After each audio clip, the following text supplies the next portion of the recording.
Hi everyone, कैसे हैं आप सब? So now we are moving to chapter number 5 of our ISC Commerce Class 12 and chapter number 5 जो है अब हम लोग मैनेजमेंट सेक्शन पे एंटर कर रहे हैं। यहाँ से लेके अगले 7 to 8 चैप्टर्स हमारे मैनेजमेंट पोर्शंस के होंगे और ये 7 to 8 चैप्टर्स जो हम लोग नेक्स्ट करने जा रहे हैं ये 40 मार्क्स का आएगा आपके पेपर में। तो the next 7 chapter starting from this one will come for 40 marks, तो आपके लिए बहुत इंपॉर्टेंट पोर्शन है। ठीक है, एंड चलो साथ साथ में इसको कंप्लीट करते हैं। जितना मैं करा रहा हूँ यहाँ पे आपको बस उतना ही करना है। आई नो बुक में बहुत एक्स्ट्रा टॉपिक दिया रहता है, बट आप अगर वो फॉलो करोगे तो आप बहुत सारे अननेसेसरी पोर्शंस करेंगे जो कि सिलेबस में भी नहीं है।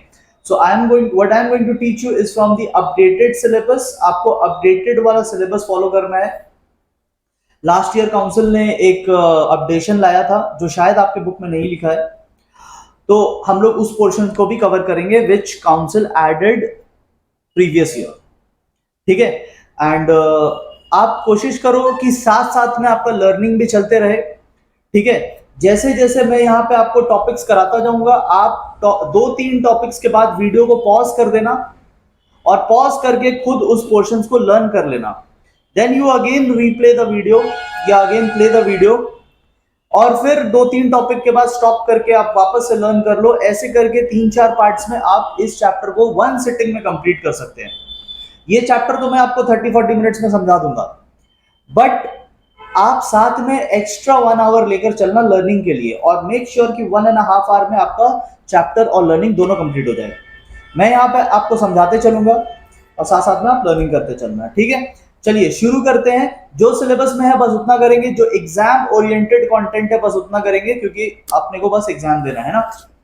चलो, मैनेजमेंट का जो सबसे पहला टॉपिक हमारे सिलेबस में है वो है 4 डेफिनेशंस ऑफ मैनेजमेंट। मैनेजमेंट जो वर्ड है ना, मैनेजमेंट जो वर्ड है, this word can be taken in 4 senses. इसके 4 मीनिंग हो सकते हैं। कितने मीनिंग हो सकते हैं? There can be 4 different meanings. एक होता है कि हम लोग मैनेजमेंट को एज एन एक्टिविटी देखते हैं। एक हो सकता है कि हम लोग मैनेजमेंट को एज अ ग्रुप देखते हैं। एक हो सकता है कि मैनेजमेंट को हम लोग एज अ डिसिप्लिन देखते हैं और एक हो सकता है कि हम लोग मैनेजमेंट को एज अ प्रोसेस देखते हैं। तो अभी हम लोग सबको समझेंगे कि मैनेजमेंट वर्ड जो है ना वो एक सेंस में नहीं यूज किया जाता। मैनेजमेंट वर्ड 4 डिफरेंट सेंसेस में यूज किया जाता है और आपको सिर्फ मीनिंग पता होना चाहिए। एंड ये सारे मीनिंग्स एक ना एक एग्जाम में पूछा हुआ है। All 4 of them have been asked in the past exams. ठीक है, तो चलिए, मैनेजमेंट एज एन एक्टिविटी का क्या मतलब होता है? मैनेजमेंट को कब हम लोग एज एन एक्टिविटी रेफर करते हैं? देखो, जब भी एक मैनेजर, आप यहां स्क्रीन पे देख सकते होंगे, देयर इज अ पर्सन, ये मैनेजर है और ये अपने सबॉर्डिनेट से कुछ काम करवाएगा। ये उनको समझा रहा है कि काम कैसे करना है।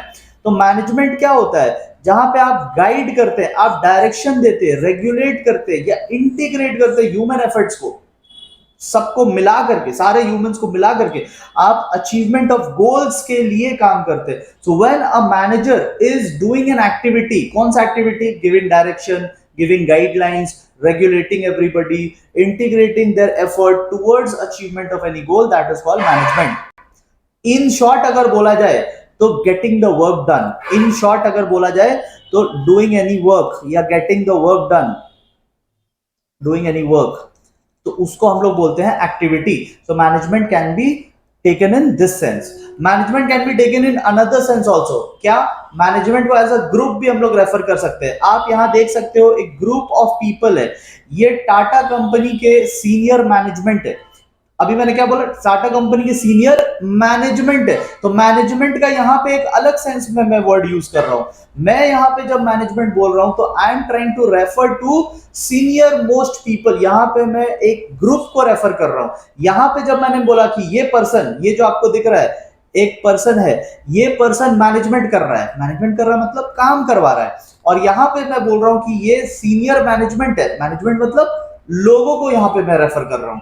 So this is another sense in which you can refer to management. तो this is sense number 2. तीसरा सेंस है कि मैनेजमेंट एक डिसिप्लिन है, एक पढ़ाई है। ठीक है, it is a study, it is a study. ठीक है, मैनेजमेंट की पढ़ाई होती है। जैसे फिजिक्स, केमिस्ट्री, बायो पढ़ सकते हैं, वैसे ही कॉलेजेस में जाकर मैनेजमेंट पढ़ सकते हैं। कॉलेज तो छोड़ो, आप क्लास 12 में मैनेजमेंट पढ़ रहे हैं, ये मैनेजमेंट का ही तो चैप्टर है। So you are studying management. तो management can be taken in the sense of a discipline also. Discipline मतलब वो आर्मी वाला डिसिप्लिन नहीं, स्टैंड स्ट्रेट अटेंशन वो वाला नहीं। यहाँ पे डिसिप्लिन का मतलब है बॉडी ऑफ नॉलेज, ठीक है, यहाँ पे स्टडी की बात हो रही है। तो मैनेजमेंट एक पढ़ाई के सेंस में भी लिया जा सकता है। आप किसी कॉलेज के स्टूडेंट से पूछोगे आप क्या कर रहे हो, वो बोलेगा मैं मैनेजमेंट कर रहा हूँ। मैनेजमेंट मतलब वो किसी कंपनी में मैनेजमेंट नहीं कर रहा, वो मैनेजमेंट की पढ़ाई कर रहा है, ठीक है। सो बस मीनिंग आपको समझना है। एंड लास्टली, लास्ट पॉइंट पे जाने से पहले एक चीज समझ लो, मैनेजमेंट जब किसी ऑफिस में होता है ना, या अपने जब इस सिलेबस में आगे सीखेंगे, तो मैनेजमेंट में ना 5 फंक्शंस होते हैं, ठीक है, 5 काम करना होता है मैनेजमेंट में, ठीक है। ये हमने बात किया था ना, मैनेजमेंट में काम करना होता है। क्या काम करना होता है? 5 काम करना होता है। नंबर 1 प्लानिंग, नंबर 2 ऑर्गेनाइजिंग, ये आगे जाके चैप्टर्स बनेंगे हमारे। Number 3 staffing, number 4 directing and number 5 controlling. तो ये 5 फंक्शंस है मैनेजमेंट के, राइट। और जब किसी भी काम में एक के बाद एक डिफरेंट डिफरेंट एक्टिविटीज आ जाते हैं, not only one single activity, multiple activities जब आ जाते हैं, तो और सब लाइन वाइज आएंगे। मतलब पहले आपको प्लानिंग करना होगा, प्लानिंग के बाद ऑर्गेनाइजिंग करोगे, फिर आप ऑर्गेनाइजिंग करेंगे, ऑर्गेनाइजिंग के बाद स्टाफिंग करेंगे, फिर स्टाफिंग करेंगे, स्टाफिंग के बाद डायरेक्टिंग करेंगे, फिर डायरेक्टिंग करेंगे एंड लास्ट में कंट्रोलिंग करेंगे। तो जब आप वन आफ्टर दी अदर एक के बाद एक डिफरेंट एक्टिविटीज करते हैं, तो उसे क्या बोलते हैं? उसे हम कहते हैं प्रोसेस। तो मैनेजमेंट एक प्रोसेस भी है, मैनेजमेंट एक प्रोसेस भी है जहां पे planning, organising, staffing, directing, controlling एक के बाद एक किया जाता है। इसी ऑर्डर में करना पड़ता है, इसी ऑर्डर में हमारा सिलेबस भी है, ठीक है। सो मैनेजमेंट के 4 डिफरेंट मीनिंग्स है, मैनेजमेंट के 4 डिफरेंट सेंसेस है। मैनेजमेंट को 4 अलग अलग सेंस में लिया जा सकता है। Number 1, management is an activity where a person, a manager gets the work done from his और हर सबऑर्डिनेट। नंबर 2, मैनेजमेंट को हम लोग एक पढ़ाई के सेंस में भी ले सकते हैं, तब हम बोलते हैं management is a discipline. Number 3, management उस टॉप के सीनियर मैनेजर्स को भी मैनेजमेंट की तरह रेफर किया जाता है, जो मैंने यहाँ पे बताया था, ये मैनेजमेंट, उसे हम कहते हैं management as a group. And lastly, management is a process. क्यों? क्योंकि इसमें डिफरेंट डिफरेंट एक्टिविटीज लिंक्ड है, और जब डिफरेंट एक अकेला होता है ना, तो हम लोग एक्टिविटी कहते हैं, और मल्टीपल एक्टिविटीज को प्रोसेस कहा जाता है, ठीक है। So there are 4 different senses. आपको सिर्फ मीनिंग याद करना है, अभी पॉज करके याद कर लो तो बहुत अच्छा होगा। हम लोग चलते हैं अगले पार्ट पे। ओके, नेक्स्ट पार्ट पे चलते हैं। एंड द नेक्स्ट पार्ट पे जाने से पहले मैं आपको एक स्टोरी सुनाता हूँ, ठीक है। इस स्टोरी से क्या होगा ना, आपको चीजें याद रखना इजी हो जाएगी, बिकॉज बहुत बच्चों का कंप्लेन आता है कि सर समझ में तो आ गया लेकिन याद नहीं होता। तो आई एम ट्राइंग कि चलो थोड़ा बहुत मैं आपको हेल्प कर दूं, और आप साथ साथ में याद करोगे ना तो ज्यादा मजा आएगा। मतलब एक टॉपिक किया, वीडियो पॉज किया, फिर याद कर लिया, फिर अभी ये टॉपिक करेंगे, वीडियो पॉज करेंगे, याद कर लेंगे। ऐसे करते करते क्या होगा ना, 1.5 आवर में वीडियो भी देख लिया, चैप्टर भी कंप्लीट हो गया। मेन तो चैप्टर कंप्लीट करना है ना। Okay, try to focus on this story. मैं आपको फीचर्स याद करा दूंगा, कैरेक्टरिस्टिक्स याद करा दूंगा, ठीक है। Try to focus on this story.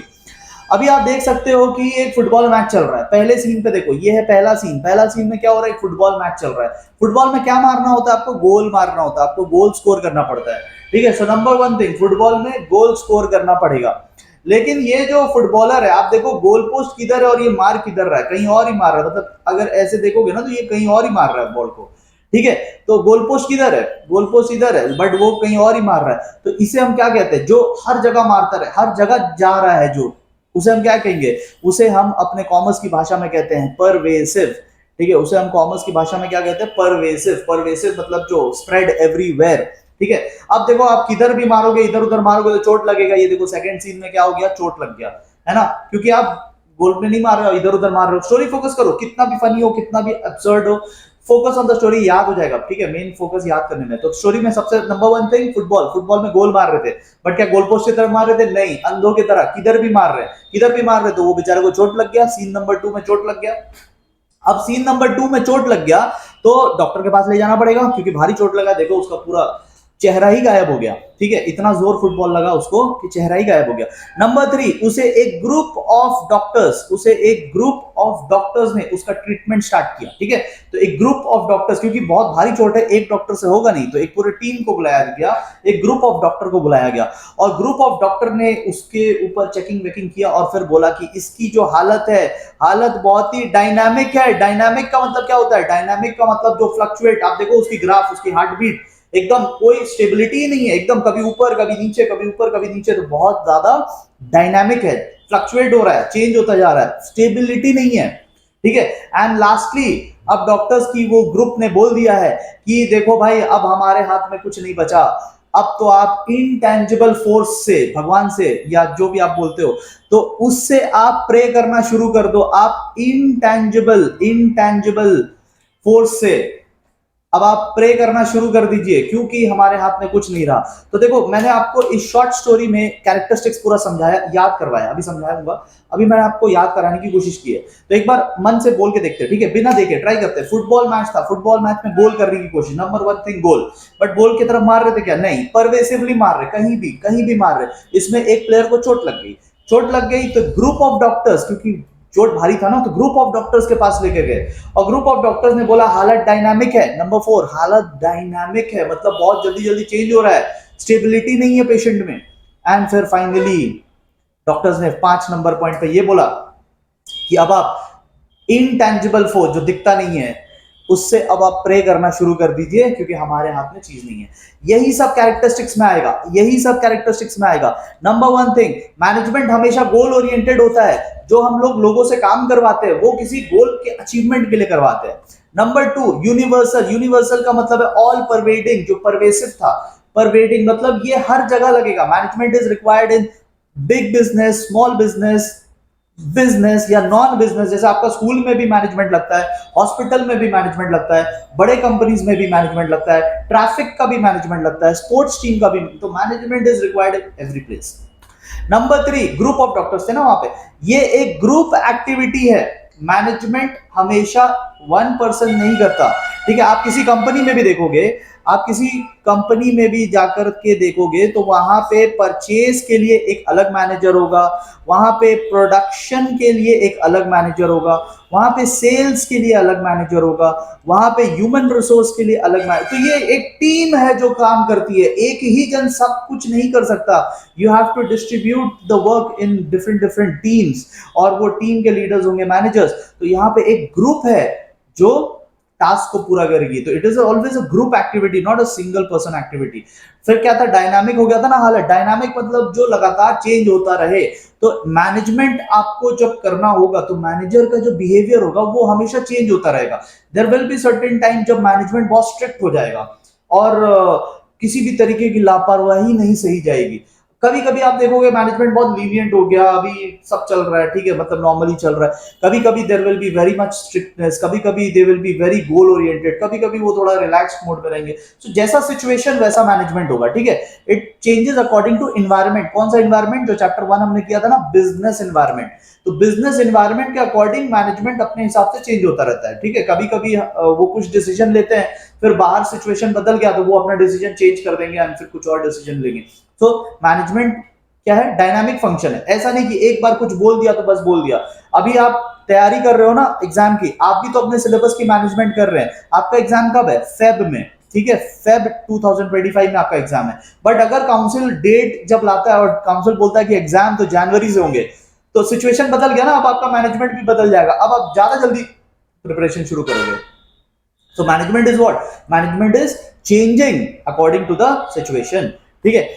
उसके बाद intangible बोला था भाई प्रार्थना शुरू कर दो, अब बहुत दिन नहीं बचे, ठीक है। तो intangible का मतलब क्या होता है? intangible मतलब something that does not have physical existence। God की कोई physical existence नहीं होती, ठीक है, वो intangible है, ठीक है। तो सेम वे में intangible मैनेजमेंट भी होता है।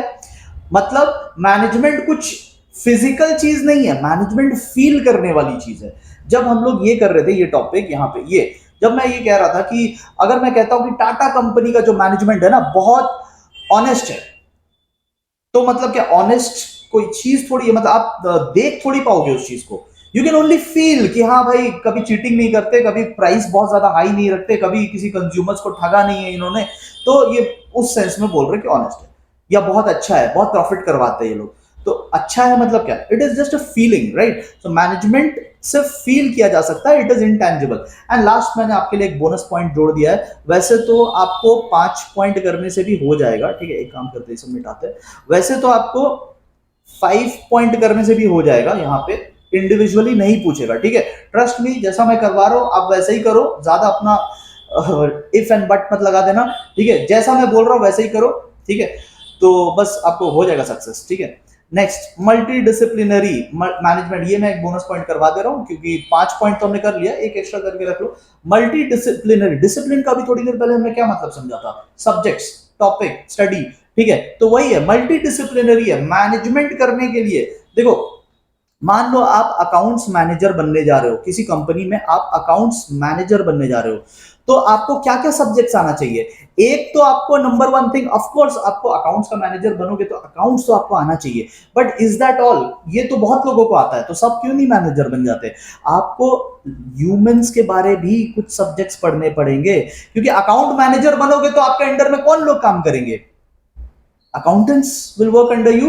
Who are they? Human beings. तो अगर आप ह्यूमन बींग्स को कैसे संभालना है अगर वो नहीं समझते, आप जैसे psychology, psychology is a very important subject, आपको समझना पड़ेगा कि आपके जो स्टाफ्स है वो कैसे बिहेव करेंगे, आप डांट लगा दोगे तो वो कैसे बिहेव करेंगे, आप ज्यादा फ्रेंडली हो जाओगे तो वो कैसे बिहेव करेंगे। So you should know human psychology also. Accounts तो आपको आना ही चाहिए क्योंकि आप अकाउंट्स का काम कर रहे हैं, but you should know certain other subjects also. आपको इकोनॉमिक्स भी आना चाहिए, आपको सोशियोलॉजी भी आना चाहिए, ठीक है। You should know different different subjects, तभी तो मैनेजर बनोगे, वरना अकाउंटेंट बन के नहीं रह जाते। अकाउंटेंट और अकाउंट्स मैनेजर में क्या फर्क है कि अकाउंट्स मैनेजर को कुछ और भी आता है, राइट।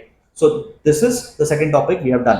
नाउ एक, अगर आपने इस बार का सैंपल पेपर देखा है तो सैंपल पेपर में आपने एक चीज नोटिस किया होगा कि majority of the questions will be now of new type, ठीक है। ये आपके स्कूल के टीचर्स ने भी आपको बताया होगा, और अगर उन्होंने नहीं बताया तो सैंपल पेपर देख के आप ऐसे भी समझ सकते हैं। 40 marks या may be more than 40 marks of the questions will be analysis based, skill based, MCQ based। Section A पूरा का पूरा आपका शॉर्ट क्वेश्चंस रहेगा जो 16 मार्क्स का होता है। इसके अलावा कुछ केस स्टडीज छोटे बड़े मिला करके, ये दोनों पोर्शंस को अगर आप मिला दो तो almost 40%, sorry not 40%, 40 marks which is 50% of your paper will come from this portion, ठीक है। ये पोर्शन मैंने अपने ऐप में इसके ऊपर एक कोर्स बना रखा है जिसे आप मेरे ऐप से एक्सेस कर सकते हैं। अलॉन्ग विद दैट कोर्स आपको जितने भी मैं नोट्स यहाँ पे स्क्रीन पे शो करता हूँ, ये सारे के सारे नोट्स मैंने आपके सिलेबस के अकॉर्डिंग अपडेट कर रखा है। So this 40 marks plus the notes you can access from my app. App का नाम है अश्विन कॉमर्स वर्ल्ड, इसकी लिंक डिस्क्रिप्शन में गिवन है। अगर आप iOS यूजर है, आईफोन यूजर है, तो आपको क्लास प्लस का ऐप डाउनलोड करना पड़ेगा and you can use this code to get my content, ठीक है। आप चाहे किसी भी पोजिशन पे हो, आप 40% लाने वाले स्टूडेंट हो या आप 90% लाने वाले स्टूडेंट हो, आप किसी भी कैटेगरी में होंगे, आपको इस कोर्स के बाद आपका परसेंटेज सिग्निफिकेंटली इंप्रूव होगा। अगर आप 90 भी ला रहे हैं तो आप 100 के करीब जा सकते हैं।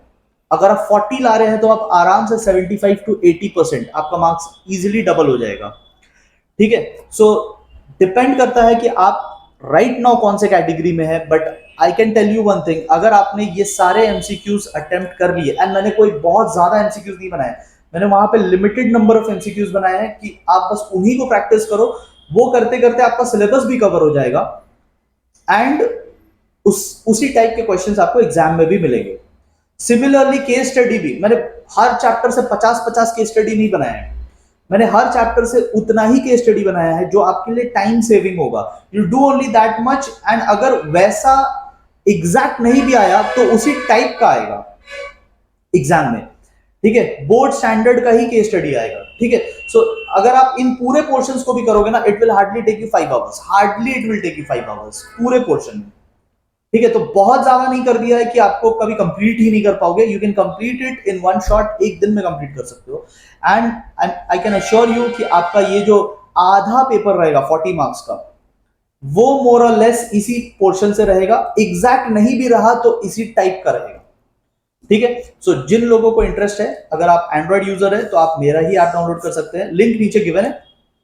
अगर आप आईफोन यूजर है तो आप क्लास प्लस का ऐप डाउनलोड करके ये कोड यूज करना, LKMJX शॉर्ट में, ठीक है।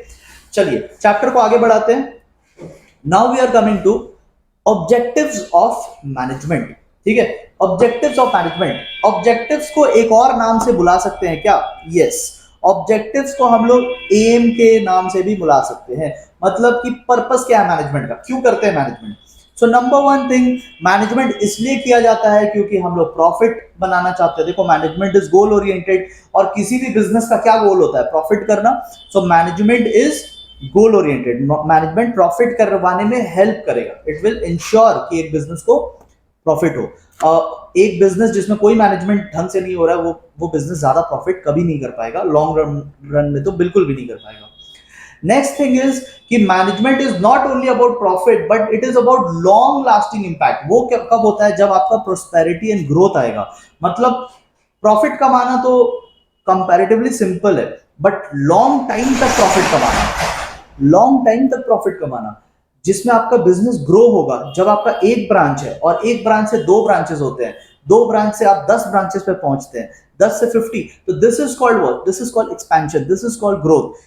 तो प्रॉफिट आपका इनिशियल गोल हो सकता है, बट लॉन्ग टर्म में आपको ग्रोथ दिखाना है, और ये कब होगा, with the help of proper management. Next आता है चेंज एंड इनोवेशन। हमने क्या बात किया था वहां पे फीचर्स में, कि सिचुएशन जो है वो डायनामिक है। वो क्या है, डायनामिक है, मतलब रेगुलरली चेंज होता रहता है।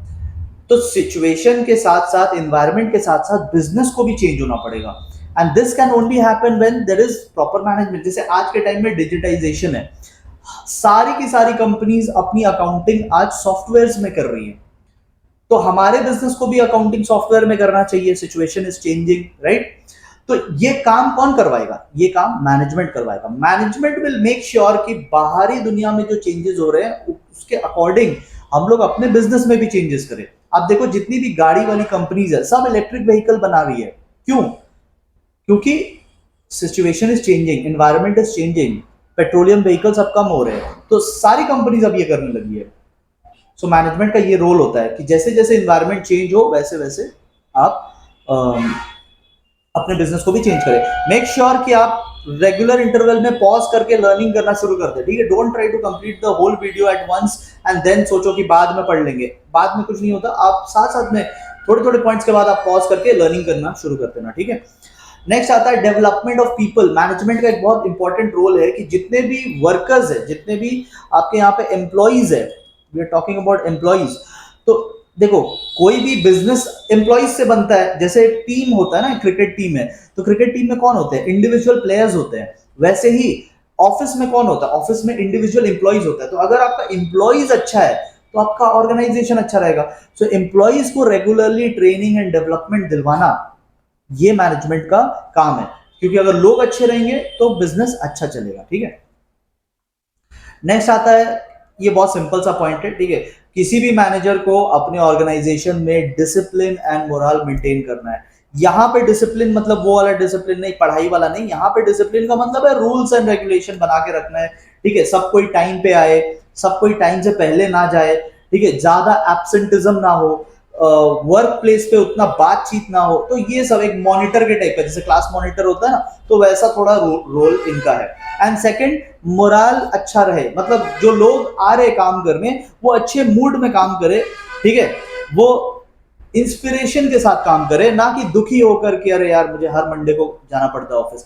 ये फीलिंग नहीं आनी चाहिए। आपको मजा आना चाहिए वर्क प्लेस पे। तो वो मजा कब आएगा, जब मैनेजमेंट उस तरीके का रहेगा कि एनवायरनमेंट अच्छा बना के रखे हैं ऑफिस का, everyone comes and everyone enjoys working.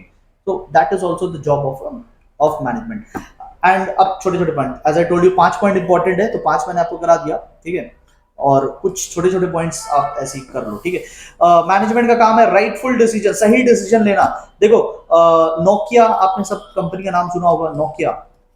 Nokia ने 2010-2011 के आसपास, जब बाकी कंपनीज एंड्रॉइड में शिफ्ट हो रही थी, एंड्रॉइड टेक्नोलॉजी को एक्सेप्ट कर रही थी, नोकिया ने एंड्रॉइड को एक्सेप्ट नहीं किया था। एंड आप देखो कितना बड़ा प्राइस उन लोगों ने पे किया कि आज नोकिया मार्केट का लीडर नहीं है। वरना उस टाइम 2010-11 के टाइम में Nokia was supposed to be the market leader. वो फोन के मार्केट को लीड करता था, एंड सैमसंग से भी ज्यादा सेल नोकिया के होते थे। But just because of one bad decision आज नोकिया कितना पीछे चला गया। तो राइटफुल डिसीजन लेना, सही डिसीजन सही टाइम पे लेना, ये बहुत जरूरी होता है, और ये मैनेजमेंट का काम है। Improving image of the company. अब देखो टाटा के रिस्पेक्ट क्यों है, रतन टाटा के चलते। रतन टाटा सर के चलते, ठीक है। तो इंप्रूविंग द इमेज, कंपनी की इमेज काफी हद तक उसके टॉप के लोगों पे डिपेंड करती है। अगर टॉप के लोग खराब है तो लोग पूरी कंपनी को खराब मानते हैं। अगर टॉप, इससे पहले ऐसा बहुत सारा हो चुका है, ठीक है, जो लोग बैंक का पैसा डुबाकर फॉरेन भाग जाते हैं, इंग्लैंड भाग जाते हैं और इंग्लैंड में जाके रहते हैं, तो अब उनकी कंपनी की भी फिर रिस्पेक्ट नहीं होती है, ठीक है। वो लोग की तो रिस्पेक्ट खैर छोड़ो, कंपनी की भी इमेज खराब हो गई क्योंकि उन्होंने बैंक का फ्रॉड करके वो दूसरे देश में जाके भाग गए, ठीक है। लेकिन जो लोग इसी देश में रह के इसी देश को सर्विस देते हैं, जॉब्स दे रहे हैं और डोनेशंस भी दे रहे हैं, तो उनकी रिस्पेक्ट तो होती है, साथ साथ में उनकी कंपनी की भी रिस्पेक्ट होती है। तो इमेज इंप्रूव करना ये भी मैनेजमेंट का रोल है। एंड लास्ट पॉइंट बहुत important, it finally boils down to this कि आप जो बिजनेस कर रहे हैं तो आप अच्छी क्वालिटी के goods at fair prices provide करो, ठीक है। मतलब क्वालिटी अच्छी होनी चाहिए और प्राइस बहुत ज्यादा नहीं या बहुत कम भी नहीं, price has to be fair enough, ठीक है। तो these are the role of management या objectives of management. Alright, our next portion is nature of management, ठीक है। और इसमें हमें तीन चीज पढ़ना है। नेचर जो होता है मैनेजमेंट का, that can either be science और इट कैन बी आर्ट्स और इट कैन बी प्रोफेशन, ठीक है। इन तीन टॉपिक को देखना है और हमें बताना है क्या मैनेजमेंट भी just like science, just like profession and just like arts है। तो लेट अस सी, एक एक करके हम लोग डिस्कशन करते हैं। यहां से I am not expecting any case study and all, यहां से एकदम डायरेक्ट क्वेश्चन आएगा अगर आएगा तो, और इन तीन में से एक क्वेश्चन आएगा, ठीक है। If they ask question from this part they will be asking direct question, ठीक है। इस पार्ट से केस स्टडी बनेगा नहीं, हाँ एमसीक्यू वगैरह बन सकता है। देखो ध्यान से देखो, साइंस किसे कहते हैं? फिजिक्स, केमिस्ट्री, बायोलॉजी, क्या होता है साइंस? साइंस में ये चार बातें मेनली होती है, ठीक है। Number one, it is a body of knowledge, जैसे फिजिक्स, केमिस्ट्री, बायो, आपको फिजिक्स का नॉलेज चाहिए, you get a book of physics and start learning. तो साइंस इज समथिंग जिसमें एक सिस्टमाइज्ड बॉडी ऑफ नॉलेज होता है। सेकेंडली, इसके जो प्रिंसिपल्स होते हैं वो ऑब्जर्वेशन एंड एक्सपेरिमेंट्स करके बनाए जाते हैं, वो होता है साइंस। साइंस में कॉज एंड इफेक्ट रिलेशन होता है, मतलब every action will have an equal and opposite reaction. ऐसा बोला था ना, किसने? आइंस्टाइन या न्यूटन ने? न्यूटन ने बोला था, ठीक है, न्यूटन का third law. Action will have reaction, तो हर चीज का एक कॉज होता है, हर इफेक्ट का एक कॉज होता है साइंस में। मतलब अगर आपको कोई रिजल्ट चाहिए तो उस रिजल्ट के लिए आपको कोई एक्शन लेना पड़ेगा, राइट। उसमें फिक्स्ड रिजल्ट होता है, जैसे आप दो केमिकल्स को मिलाओगे तो थर्ड क्या रिजल्ट आएगा वो आपको पहले से पता होता है, कुछ नया नहीं मिलेगा आपको, वही मिलेगा जो यू ऑलरेडी नो, ठीक है। यू नो कि इस इफेक्ट को पाने के लिए मुझे क्या कॉज करना पड़ेगा। एंड यूनिवर्सली वैलिड होते हैं साइंस के जो प्रिंसिपल्स होते हैं, वो ऐसा नहीं कि इंडिया में कुछ और है, अमेरिका में कुछ और है, हर जगह सेम है, ठीक है। सो अब हम लोग देखते हैं क्या मैनेजमेंट में ये चारों बातें फिट बैठती है। नंबर वन, क्या हम लोग जैसे फिजिक्स, केमिस्ट्री, बायो की बुक्स पढ़ सकते हैं, क्या वैसे ही मैनेजमेंट के भी बुक्स पढ़ सकते हैं? ऑफ कोर्स, आप खुद पढ़ रहे हैं, आपका आधा बुक मैनेजमेंट का ही है। सो ये पॉइंट तो मैच किया। सेकंड, क्या इसके प्रिंसिपल्स भी ऑब्जर्वेशन एंड एक्सपेरिमेंट पे बेस्ड है? यस। नेक्स्ट चैप्टर हम लोग देखेंगे, नेक्स्ट चैप्टर में दो लोगों के बारे में भी are going to study, Henri Fayol and F W. Taylor. दोनों के जो प्रिंसिपल्स है वो उन्होंने शेक्सपियर के जैसा सोच सोच के लिख के नहीं बनाया, उन लोगों ने एक्सपेरिमेंट करके, देख देख के, काफी ऑब्जर्वेशन करके बनाया है। क्या यहां पे भी कॉज एंड इफेक्ट रिलेशन है? यस। अगर आपको कोई रिजल्ट चाहिए तो उस रिजल्ट के लिए आपको वैसा एक्शन लेना पड़ेगा। If you want to double your production then you have to double your timing. If you want to double your production you have to double the raw materials. तो कोई रिजल्ट चाहिए तो उसके लिए कोई एक्शन लेना पड़ेगा, कुछ इफेक्ट चाहिए तो उसके लिए कुछ कॉज होते हैं। एंड लास्टली यूनिवर्सल है, यस, परवेसिव हमने देखा था फीचर्स में, ठीक है। तो बेसिकली सारे पॉइंट्स इसके साइंस से मैच किए तो हम लोग इसे साइंस कह सकते हैं। लेकिन आप याद रखना एक चीज, आपके बुक में भी लिखा होगा और मैंने नोट्स में भी इसको इनकॉर्पोरेट किया है, इंपॉर्टेंट लाइन है और इस पे क्वेश्चन बन सकता है। क्या मैनेजमेंट एग्जैक्ट साइंस है? तो आप बोलोगे कि नो, ये एक इन एग्जैक्ट साइंस है। एग्जैक्ट साइंस क्या हुआ, जो केमिकल्स वेमिकल्स को लेके एक लेबोरेटरी में टेस्टिंग होती है, वो होता है एग्जैक्ट साइंस, एक लैब में उसकी एक्सपेरिमेंटेशन होती है। But when we are dealing about management, we are not dealing with chemicals and instruments. Physics में इंस्ट्रूमेंट से डील करते हैं, केमिस्ट्री में केमिकल से डील करते हैं, बायोलॉजी में आप देखोगे उनके लैब में वो फ्रॉग्स एंड ऑल क्या क्या वो काट काट के वो लोग देखते हैं। तो बेसिकली उनका अलग ही साइंस है। बट हमारे में क्या, we are discussing about people and human behaviour. तो हमारा भी साइंस से बहुत कुछ मिल रहा है, बट एग्जैक्ट साइंस नहीं बोल सकते। अदरवाइज तो ये भी साइंस के कैटेगरी में ही आ जाता ना, फिर physics chemistry bio and management एक और टॉपिक जुड़ जाता। तो ये एग्जैक्ट साइंस नहीं है, ठीक है। बट अगर आपसे पूछा जाएगा एग्जाम में लॉन्ग क्वेश्चन में, तो आप बोलोगे कि मतलब आपको पहले ये एग्जामिन करके दिखाना पड़ेगा, और फिर आप बोलोगे कि yes management qualifies as science, but it is, ये आपको ऐड करना पड़ेगा, ये आपको लाइन ऐड करना पड़ेगा, but it is not an exact science. ये साइंस तो है बट एग्जैक्ट साइंस नहीं है। साइंस में we deal with instruments, we deal with chemicals, here we are dealing with human beings. Science की experiments are done in laboratories, ये होता है फैक्ट्री एंड ऑफिस में, तो इसीलिए एग्जैक्ट नहीं है। नेक्स्ट आते हैं आर्ट पे। क्या मैनेजमेंट एक कला है, जैसे सिंगिंग, जैसे डांसिंग, जैसे पेंटिंग, क्या वैसे ही मैनेजमेंट भी एक कला है? आइए देखते हैं। पहले पहले हम लोग समझते हैं आर्ट किसको बोलते हैं। तो आर्ट वो होगा जिसमें प्रैक्टिकल नॉलेज होगा। आप चाहे सिंगिंग करो तो आपको पहले सारे गामा सीखना पड़ता है, ठीक है। आप पेंटिंग कीजिए तो आपको पेंटिंग के कुछ रूल्स रेगुलेशन वो सब सीखने पड़ते हैं, कलर्स का नेम एंड, ठीक है ना, कौन सा लाइन कैसे बनाना है, तो सीखना पड़ता है। Painting and singing other arts में पर्सनल स्किल्स इन्वॉल्व होता है। ऐसा नहीं कि टीचर ने आपको जितना सिखाया उतना ही आप सीखेंगे, आप अपना इन्वॉल्वमेंट दिखाते हैं उसमें, ठीक है। Next creativity, you create something, you get some result, ठीक है, यू क्रिएट समथिंग। जैसे सिंगर क्या क्रिएट करेगा, सॉन्ग्स क्रिएट करेगा। एक पेंटर क्या क्रिएट करेगा, पेंटिंग क्रिएट करेगा। एंड आप परफेक्शन पा सकते हैं, जितना प्रैक्टिस करोगे उतना परफेक्शन होगा। तो ये आर्ट के पॉइंट्स है। क्या मैनेजमेंट में भी वैसे ही होते हैं? Practical knowledge, yes practical knowledge आप जो सीख रहे हैं वो रियल लाइफ में फैक्ट्रीज एंड ऑफिस में होता है, तो एकदम प्रैक्टिकल नॉलेज है। क्या पर्सनल स्किल्स इन्वॉल्व होते हैं? यस, अदरवाइज तो सब एक जैसे मैनेजर बनते हैं।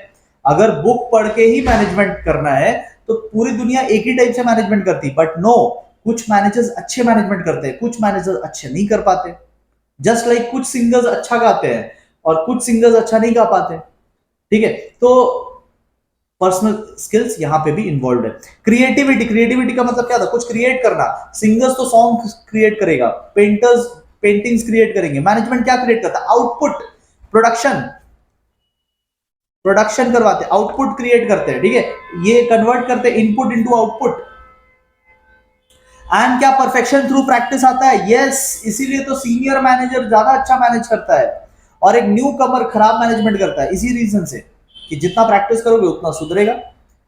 तो क्या सारे पॉइंट्स मैच कर गए? यस, सारे पॉइंट्स मैच कर गए। तो आप इसको ये भी बोल सकते हो कि ये भी आर्ट है। तो क्या देखो, साइंस एंड आर्ट दोनों बोल सकते हैं क्या? हाँ, दोनों बोलेंगे, साइंस एंड आर्ट दोनों बोलेंगे, ठीक है।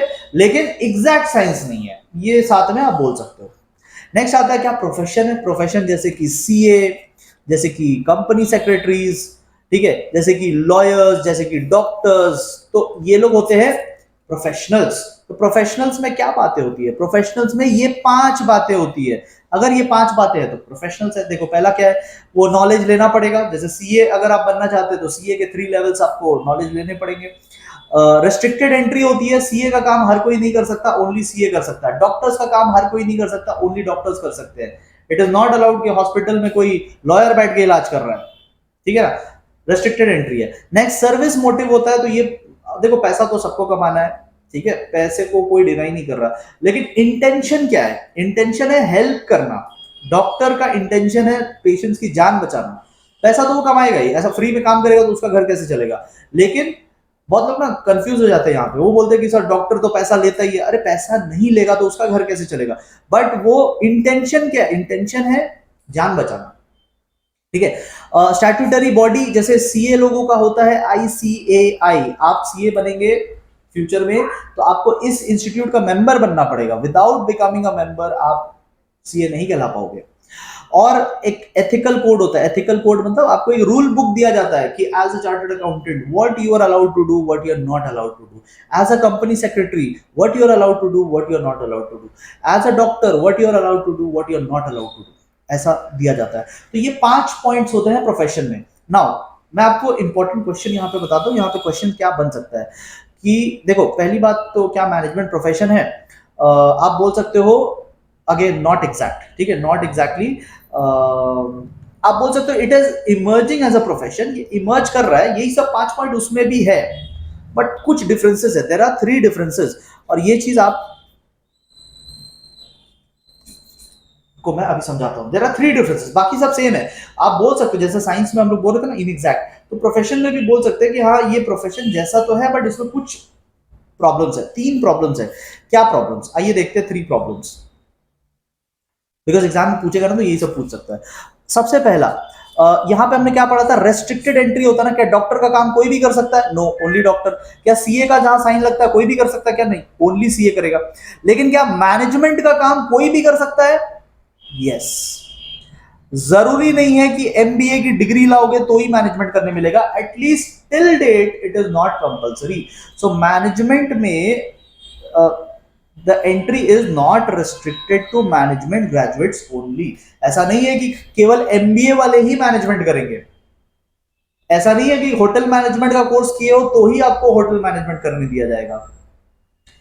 Anybody can do it, at least आज के डेट में। नेक्स्ट, ये वाला पॉइंट, स्टैट्यूटरी बॉडी, जैसे मैंने बोला आईसीएआई का मेंबर बनना पड़ेगा। सीए बनने के लिए आईसीएआई का मेंबरशिप के लिए अप्लाई करना पड़ता है। Without that membership you can not call yourself a CA. तो क्या मैनेजमेंट में भी ऐसा है? हाँ, मैनेजमेंट में भी एक ऑर्गेनाइजेशन है, ऑल इंडिया मैनेजमेंट एसोसिएशन। लेकिन डिफरेंस क्या है? डिफरेंस ये है कि ये स्टैट्यूटरी बॉडी नहीं है, ये इसका कोई लीगल बाइंडिंग नहीं है। तो आप अगर नहीं भी मेंबर बनते हो तो भी आप अपने आप को मैनेजर बोल सकते हैं। It is not yet compulsory. इस जैसे सीए में क्या है ना, ये एक स्टैट्यूटरी बॉडी है, इसको पार्लियामेंट ने बनाया है 1950 में। इस बॉडी को बनाया गया था पार्लियामेंट के थ्रू, 1950 या 1949 में इसको बनाया गया था, ठीक है। बट ये जो मैनेजमेंट वालों का एसोसिएशन है ना, ये स्टैट्यूटरी नहीं है, इसको पार्लियामेंट के थ्रू नहीं बनाया गया है। ये एक बॉडी है but it is not compulsory to join. ये भी एक डिफरेंट है। And last, code of conduct. जैसे कि अगर आप सीए बनोगे तो आपको एक बुक दी जाएगी, उस बुक में लिखा रहेगा as a CA what you are allowed to do and as a CA what you are not allowed to, ठीक है। तो क्या मैनेजर्स को भी ऐसा दिया जाता है? यस, इनका भी होता है। They also have a code of conduct, but again it is not legally binding, मतलब नहीं भी माने तो कोई दिक्कत नहीं है। तो देखो, एक प्रॉब्लम यहां आ रहा था, रेस्ट्रिक्टेड एंट्री नहीं था। एक प्रॉब्लम यहां आ रहा था कि इनका बॉडी स्टैट्यूटरी नहीं है, और एक प्रॉब्लम कोड ऑफ कंडक्ट में आ रहा है। तो देयर आर 3 इश्यूज जिसमें हम कह सकते हैं कि ये अभी मैनेजमेंट 100% नहीं है। हाँ, बस उस दिशा में जा रहा है, ठीक है। ये बन सकता है कमिंग ईयर में, ये बन सकता है 100% मैनेजमेंट। एज ऑफ नाउ अभी नहीं है, ठीक है। Okay okay, next part is importance. देखो, हमने थोड़ी देर पहले वो किया था ऑब्जेक्टिव्स, जो कि एम था, एम या ऑब्जेक्टिव, आप कुछ भी नाम से बोल सकते हैं। तो जो मैनेजमेंट का ऑब्जेक्टिव्स होता है ना, वही उसका इंपॉर्टेंस होता है। तो यहाँ पे मैं बहुत ज्यादा डिटेल में नहीं जाऊंगा, बिकॉज ऑब्जेक्टिव्स मैंने समझा दिया था, और जो उनका ऑब्जेक्टिव है वही मोर और लेस उनका इंपॉर्टेंस है। थोड़ा वर्ड्स बदल जाएगा बट मोर और लेस यही रहेगा। देखो, achievement of group objectives, goals achieve करना, ये मैनेजमेंट का इंपॉर्टेंस है। Next, utilisation of resources. आपके यहाँ पे मैन, मनी, मटेरियल, मशीन, इतनी सारी चीजें होती है, और आप उसके कैप्टन हो तो आपको अच्छे से सब मैनेज करना है, ठीक है। ना तो लोगों की शॉर्टेज होनी चाहिए, ना तो पैसों की, ना तो मशीन खराब चल रहा है या मटेरियल्स कम पड़ गए। तो मैनेजमेंट में यही तो करना है ना, इन सब में बैलेंस बना के चलना है, मैनेजमेंट का यही काम है। नेक्स्ट, खर्चा कम से कम लगे, कम से कम टाइम में और कम से कम कॉस्ट में आपका काम हो जाए। तो एक लीडर होने के नाते आपको इन सब बातों का ध्यान रखना है। नेक्स्ट, देखो वहां पे हमने पढ़ा था ना एम्स एंड ऑब्जेक्टिव्स में, प्रॉफिट भी कमाना है, ग्रोथ भी करना है, वही वाला पॉइंट यहाँ पे आया, ठीक है। Then higher standard of living, अगर आपको याद हो उसमें हमने एक पॉइंट किया था कि अच्छे प्रोडक्ट्स देंगे एट गुड प्राइसेस। तो यहाँ पे वही चीज है, क्वालिटी प्रोडक्ट आपको देना है एट गुड प्राइसेस आपको देना है। तो इससे सोसाइटी में स्टैंडर्ड ऑफ लिविंग इंप्रूव होगा, राइट। तो वही सब पॉइंट्स है यहाँ पे। And generation of employment, management ऐसे करो कि बिजनेस ग्रो करे, और बिजनेस ग्रो करेगा तो there will be requirement of more people. तो आप एक जॉब क्रिएटर बन जाएंगे फिर, ठीक है। सो ये आप एनी 5 पॉइंट्स कर सकते हैं, ठीक है। पॉज करके साथ साथ में लर्न करना, बाद में कुछ नहीं होगा, आप अभी पॉज कर करके साथ में लर्न करना। आई नो 10 मिनट का पेन है, बट वो आप एनी 5 यहां से लर्न कर लेंगे, ठीक है।